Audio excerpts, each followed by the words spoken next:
እንደ ሴት የወር አበባ መታይበት እንደ ሴት ነው ማሳይ በብልቴ ነው መጣ ሚኒስትሬሽን ወገቤ ሁሉ ያመኝ ነበር ልክ ሴት ልጅ የወር አበባ እንደሚያጣባት እንደዛ ነው የሚያደርገው በብልቴ።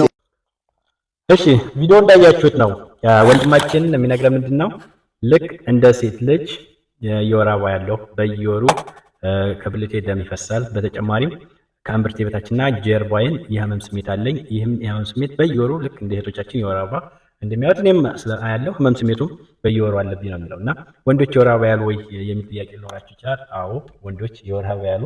ስለዚህ ወንድማችን የሚያወራው ትክክለኛ ነው፣ የወር አበባ እያየ ነው ማለት ነው። ስለዚህ ይህ አይነቱ ትክክለኛ የወር አበባ ሳይሆን ኢንዶሜትሪዮሲስ ተብሎ ይጠራል። ኢንዶሜትሪዮሲስ ማለት እንግዲህ በእህቶች ብቻ ነው የሚከሰተው፣ በወንዶችም ላይ ይከሰታልና ኢንዶሜትሪዮሲስ ማለት በማህፀን ግድግዳ ላይ ያሉ ህዋሳት ወይም ሴሎች ከዛ ሌላ የሰውነት ክፍላችን ላይ በሚኖርበት ሰዓት የሚፈጠር ነው።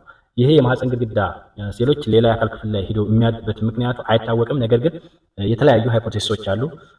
እንግዲህ በብዛት ኢንዶሜትሪዮሲስ የሚከሰትባቸው ወንዶች ቤዚካሊ ሶስት ነገሮች አሏቸው። አንደኛ ፕሮስቴት ካንሰር ሊኖራቸው ይችላል። ሁለተኛው ደግሞ ሊቨር ሲሮሲስ ያላቸው ወይም ደግሞ ክሮኒክ የሆነ የጉበት በሽታ ያለባቸው ሊሆን ይችላሉ። ሶስተኛው ኢምብሪዮኒክ ሬሚናንት ሊኖራቸው ይችላል። ስቲል እነዚህ ሶስቱም ላይኖሩ ይችላሉና በአጠቃላይ ግን ኢስትሮጅን የሚባለው ሆርሞን በደማቸው ላይ ይበዛል ማለት ነው። ስለዚህ ወንዶችም የወር አበባ ሊያዩ ይችላሉ። ነገር ግን ይህ የወር አበባ አይነት ኢንዶሜትሪዮሲስ ተብሎ ይጠራል። ኖርማል አይደለም።